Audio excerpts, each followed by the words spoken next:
All right. Yeah, good afternoon. My name is Carlos Paniagua. I'm the tech co-founder and CTO of Glia. And I'll be sharing with you some of the hits and misses and our experience growing teams. We have been around for about 10 years and we have a team of nearly 100 people in product and engineering. And it's been an interesting journey, to say the least. And I want to share with you where we have drawn inspiration from to make decisions as we grow our teams, and some areas that I have found important to think about while growing those teams. A little bit about the company. We are building the next generation of contact center communications. I'm building a digital customer service platform. We've been around about 10 years now. We are proud to say that we have Estonian and American roots. From the very beginning, we set up offices in both of the countries, in New York in the US and Tartu in Estonia. Here is our hometown, so to speak. But today, we also have offices in New York. We have hubs in different places in Europe. And in the US, we are a full remote company. We have a very diverse and multicultural team.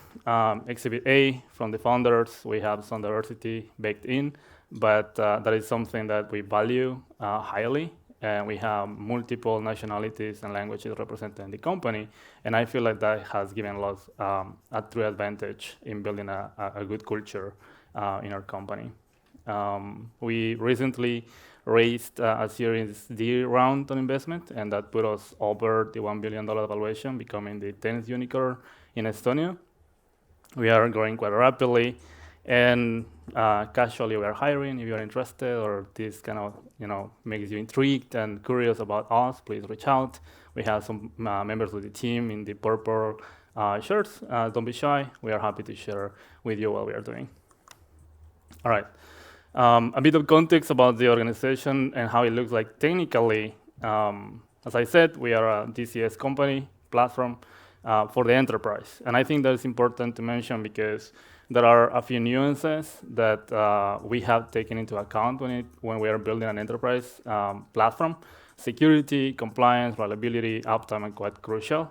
And there are some things that you can do in a business to consumer organization that are hard to fit in or hard to fit or to do in a B2B or a B2B2C company. So there are some constraints that we have had to kind of maneuver around. We are trying to be a high-performing organization, being mindful of metrics that show healthiness in the tech org. Yeah, meaning how many deployments we do, how frequently do we break, how long does it take to fix things when they break, how long does it take to push code to production, and what is the rollback rate, just to mention a few. Tools that we choose, we are service-oriented architecture using microservices. Our languages of choice are Elixir and Ruby. Elixir doing functional programming, which we believe is a really good fit for the problem that we are solving. A highly distributed architecture with solve real-time constraints where you have to have some baked eventual consistency. And Elixir has proven to be an excellent choice for that. Although we didn't start thinking about the language first, we thought about the problem first. We took a look at what the problem was that we were solving. Then we came up with the idea of using functional programming. And from there, we look at the landscape of languages that implement or let us implement functional programming. And we explore Haskell, Clojure, whatnot. And we landed on Elixir because it was kind of quite close to what we were familiar to, which is Ruby. But also, it's built on top of Erlang, have a lot of reliability features baked in. The execution flow is great. So it just was like a really natural choice for us. We run those services in Kubernetes. The organization from the very start has had a strong collaboration between product and engineering. I think it has started with the founders. We have 3 co-founders, Dan, Justin, and myself. And we kind of naturally have like an area of expertise that we owned. On my side, I own the technology part of the company. Justin is somewhat in the middle between sales, product, and some technical influence. And then we have Dan, who is looking after sales, investor relationships, and executive sponsorship. And since the very beginning, that relationship has been there, and it has reflected, in my opinion, in how we have built the organization, where today we have a product and engineering under R&D working very closely together, and that's driving how we are designing the organization for the next 2 years as well. So that kind of dichotomy and relationship in these groups is quite important to have, and to have a good foundation for them to collaborate closely. The platform that we're building is powering contact centers of Fortune 500 financial institutions. And our teams, as I mentioned, they are distributed. They are co-located, some in Estonia. They are remote in Estonia, and they're hybrid across Europe as well. Okay. So how do we operate a growing organization? I feel there are two things I want to share with you today. One is some systematic fixes that we have implemented, or we should have implemented early on in the organization. We didn't. And at the same time, share with you a little bit of all the areas in the landscape of things that you will have to think of at some point if you're a technical leader in the org. Disclaimer, some of the fixes that I'm going to be talking about are not originally mine or of the organization. We have drawn inspiration from many sources, one of them being Will Larson, the author of An Elegant Puzzle, Systems of Engineering Management, which is a great book. And you can find a lot of this wisdom baked into that book. So I will go through 3 stages, starting with linear management, when you are managing 3 to 10 people. Then the next inflection point will be when you're managing managers, and later when you're managing managers of managers. And these are some of the areas, that eventually you'll have to think of, make decisions on. And recently I started thinking about all these areas and putting them into 3 categories, 3 buckets: people, process, and technology. People, in the sense that you need to grow your teams, not only headcount-wise, but you need to make decisions in terms of who you're going to hire, how you're going to hire them, how quickly is going to be the process, what kind of experience you want to provide to the candidates, and when they get hired, what kind of experience you want to provide when they onboard, how quickly they can get up to speed and be valuable to the organization. Process, you need to experiment with your development process. You need to make decisions as in how often do you wanna deploy. In the enterprise, it was quite hard to convince our customer that it's okay we deploy all the time, every day, multiple times. They were accustomed to quarterly deployments, which we didn't think will fit well with our engineering culture. So we have to do a lot of educational there. So that's just one example of the processes. And technology, because it's a little of the org, technical org, you need to make decisions again, like what languages are we going to use and why, how hard is going to be that hiring if we choose X or Y language. You need to decide what your testing strategy is going to be. At Glia, for example, we don't have a team of QA. Every engineer is accountable and responsible for the quality of their work, which means that they need to program, build the unit test, integration test, visual test, end-to-end test, and not themselves. And later operate the systems that they built. All right. So starting with a small single team, maybe you are an early age startup and you manage to hire 3 people. Likely your team is going to look like generalists, people who can jump in any problem that you throw at them. And the challenge here is to have alignment, right? Things change quite quickly in an early stage of startup, and you need to react to that change. And how do you communicate that? How do you communicate priorities? How do you know what the team is working on, what they're going to work on next? And how your stakeholders, the people who is trying to sell the product and find market fit, can influence that. And there are a couple of things that Will Larson suggests to do here, and one is first to introduce a process that kind of creates or helps to orchestrate your team around it. And you need to introduce a process, some sort of sprint, to maintain alignment, to communicate priorities, give direction, and know when things are done. And that's how you value the process they're introducing. That's how you get value out of it. Some artifact that you can use to to communicate those priorities can be the backlog. If you look at the backlog, you know what the team is working on, what's going to come next. That's valuable for your team as well. They don't have to wonder. You can have the conversations as in what do we do next instead of why are we doing this. And then your stakeholders can look at the backlog and influence changes through the backlog. Later, when your team grows, you're gonna likely to have to introduce a roadmap. That's another systematic fix that Larson suggests. And the roadmap is more like a vision, more for the business, for sales, let's say, long term, right? Then you have your backlog, you have your roadmap. They serve different audiences. The backlog serves your team or more day to day. Roadmap is more forward thinking, 3 months, 6 months into the future. Planning on its own doesn't really add a lot of value. That's why it's recommendable to keep it short. And at Glia, for example, at the beginning, we only look at the roadmap 3 months into the future, no more than that. And even today, even though we have like a long-term roadmap and backlog and a lot of work to do, we reprioritize our roadmap and the work that we do every quarter and not looking more than 2 quarters into the future. That gives us the flexibility to move quickly in case we have to. Maybe there are conditions in the market that require us to answer and shift focus quickly, but give some stability to the teams to deliver and to know what's coming next. Some areas in the landscape of technology that you probably will have to start looking into early on are communication, what kind of communication and collaboration you want to foster, your culture. The culture really starts with the founders. Maybe you want to start putting some values in place for your engineering culture and the company overall. Some processes, documentation, that is something that we didn't do too well. It was very painful later on to pay that debt process-wise.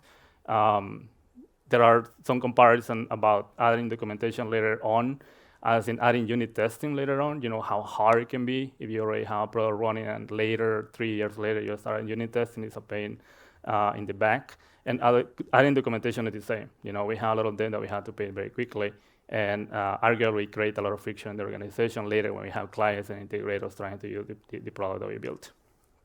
Technology, your testing strategy, some architectural patterns. How do you manage technical debt? It's impossible not to get some technical debt early on. It's actually, you have to. The trick here is to manage it well enough, so in case you get some success, you have the time and you have the room to pay it back, and it wouldn't hold you back, even harm your business and threaten with not being able to add more and innovate quickly on your product. It's important to start adding here some operational metrics, so you at least know how the systems are performing. If you get some customers, you want to know if the customers are getting the value that they need to, if the system is functional as it's supposed to be. And if there are incidents, at least you know and you can react quickly to it. And then kind of leads you to maybe create around call rotation and whatnot. So the next stage, let's say you manage to be successful. Now you are able to hire more people. No, you only have 1 team, but you have 3 teams, and you're managing managers, right? At this stage, your role is going to change.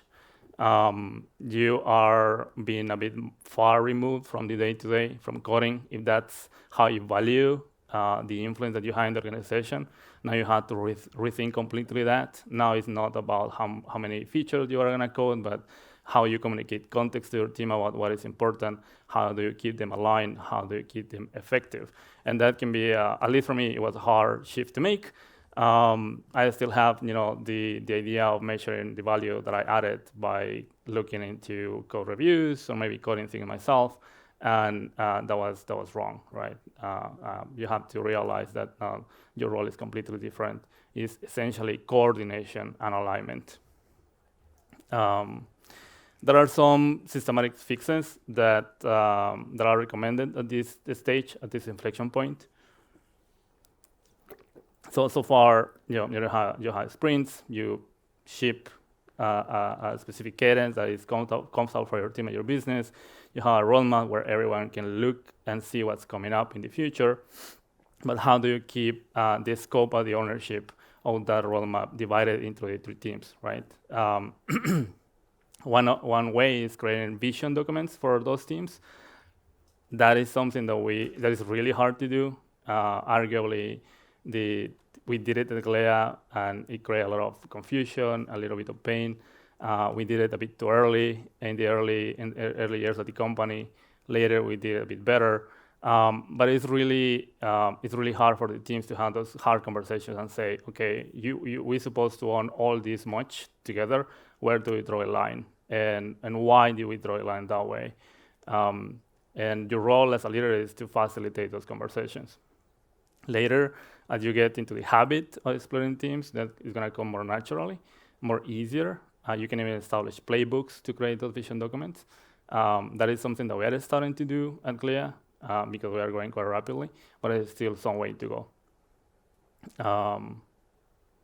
So vision documents for the team to know exactly what is it that they own, what is it that they do. For you as a leader to keep a good understanding of what's going on in the organization, you can introduce a weekly staff meeting, which is a time for you to connect with your team. Every manager in your team can give you like a brief summary of 2 minutes about what's going on, what they're working on, what their challenges are, what kind of support they need from you. And we talk about vision documents, and skill levels are quite important as well. Now you have that layer of managers in between, other members on the team and yourself. You have those weekly meetings, so you can know what's going on. But having those skip levels one-to-ones, directly with the reports of your managers can be very powerful to do like a light sanity check, maybe surface problems that they were not as important for your managers, and you get to hear about them from the reports, your manager's reports or team members.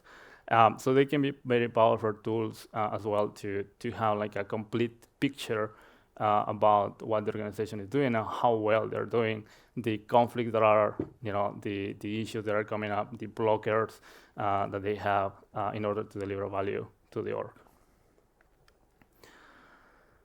And as you grow, the number of things that you need to start thinking of also increases. Now you have maybe team members who have been with you for a long time. In the people side, you have to start thinking about career frameworks, career paths, even if they are not fully formal, at least to have some idea of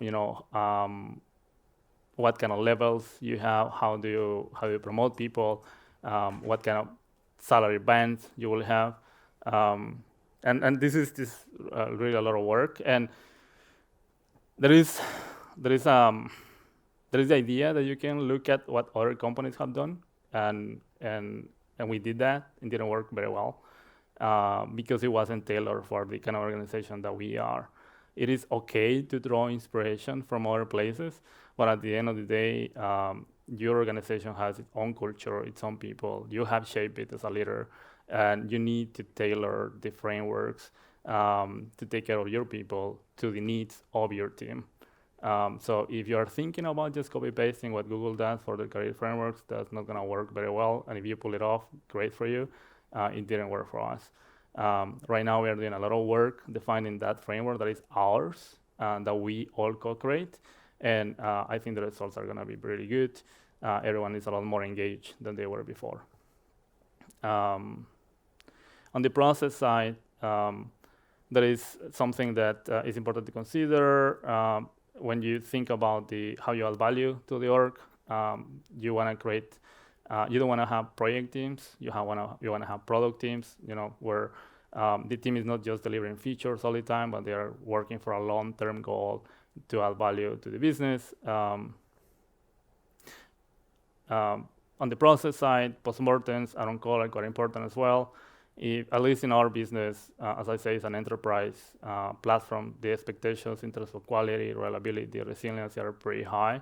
So having ways to learn about what has happened when things don't go too well and how we react to those things happening has been quite important, quite crucial. And on the technology side, I think at this point you need to start writing down some strategies about how you do things in your organization. I heard recently an anecdote where one guy said that at some point, when somebody downloaded the page, they were downloading like 18 different front-end frameworks, just because every team wanted to do whatever they want, use the best tool for their needs, without really thinking what will that be the impact for the organization as a whole, and for the end user. For the end user, the website was slow, and the organization had to learn 18 different frameworks just to work on the front end. That obviously is not the best for your org. So you need to set up some boundaries and constraints about what is okay, what is not okay, and then give some room for your teams to operate within those constraints. One example of those constraints at Glia is that we are an Amazon shop. We are exclusively in AWS as of now. And if the team needs a database, if the team needs maybe like a venting system, they need to look at what Amazon has to offer first. If there is something that we really need and there is no other alternative, then we will start exploring what is in the market. But that's a hard constraint for us. We want to live within the AWS ecosystem. So you need to start writing those strategies down so you don't end up with like a zoo of technologies and doing different things that can be counterproductive later on. All right, so we have talked about small teams, where you can have your sprint, your process to deliver value. You can have your backlog when you look where you can look at, and the team can know what's gonna happen next. Then you have your roadmap, where you can kind of communicate the long-term vision of the company, and then you have vision documents that the team can use to define the ownership, or what is it that they do, what is it that they don't do, what systems they own and operate. And when you move up in the scale from maybe 30 developers to 90, now it's a lot more complicated, right? Because if you used to have weekly list of meetings, now those meetings are going to be with a lot of people. And then either you don't talk about the things that are important and that you need to talk about, or one or two people are going to start hogging the time, hogging the agenda, and yet again, those problems that you need to be aware of are not going to surface. So at this point, one systematic fix that is suggested is to have alignment metrics. Yeah, directional metrics for the organization. And those directional metrics need to be linked in between what the product value should be and what the team operational excellence is. One example is for us, we're a communication platform. We measure everything in interactions. How many interactions and the quality of those interactions between an agent in the contact center and somebody on the website needing help. That's an interaction. So we can look at how many interactions are we having, what channels are being used, what is the feedback on those interactions, and then we can link those back to what are the SLAs of the team, what is the success rate of every request, what are the SLOs, SLIs, and so on. And then you can still have your staff meetings, right? But then you have these directional metrics as a campus to know where we need to look at first, what do we need to talk about first. If you start seeing that the operational metrics of a team are not great, the SLAs are being missed too frequently, then it's worth to start wondering why and really understand the situation. Is it because we are moving too fast and we are cutting corners? Are we collecting too much technical debt? Are we not paying enough technical debt for this team? So you can start having this conversation, right? At least the directional metrics that are public, open, and visible for everyone, you can just to use those as an agenda. That is something that we are still working on. That is sort of the stage where we are at, and it will require a lot of collaboration between different stakeholders of the company to understand what are those directional metrics that we need to value and we need to start looking at. And then you have one way to know what the teams are up to, and it's team snippets, where each team can share what they have been working on, either for the last week or the last sprint or last month. One way we do this at Glia is having monthly updates on the progress that teams have on their OKRs. We organize work quarterly using the OKR framework, and the teams share every month, how far they are, what demo, what they have built, and it's a moment for everyone to know what's going on with other teams and maybe share some of the challenges they're having. Yeah, at this point, at least for me as leader of the org, I am responsible and accountable for everything that is listed here. And at least for our business, things that became even more important now, at least process-wise, have been security and compliance. Again, enterprise platform working with financial services compliance is quite critical for us. So we need to be mindful of that. Migrations is a 10-year-old system. You need to do migrations at some point. The best migration is that one that you don't have to do. So they take forever. You have to do them right. They are risky. And the risk is that you never finish them. The problem is that if you don't finish them, then you're going to have a problem in scalability or innovation or speed of the team. So you have to finish them. But believe me, they are painful. They take a lot of time. Yeah, and then on the technology side, again, you have to even write more of those technical strategies just to keep alignment and have clear boundaries on what's okay and what is not to do, what is not okay to do in the organization. For sake of time, the slide is not looking great here, but there are different stages, inflection points, depending on the size of your team. There are a few systematic fixes you can implement that we took from Will Larson's book. And I share with you kind of the technical landscape or topics that you need to be aware of and at some point pay attention to, at least I have to do. And I think we're running out of time. And as I said, a lot of these ideas are baked and captured in these resources. The Elegant Puzzle book, great book, really read it, has been very helpful for me and the org. And it has another book called Staff Inch, more focused on technical career path. And there is a podcast, which I listen, is really good. I like it a lot. It's stories from practitioners in different companies, from Stripe over Microsoft, whatnot. And the topics go from organizational design to technical challenge, migrations and whatnot. It's super interesting. So just sharing with you some of the resources that we use at Glia. And that's it. Thank you.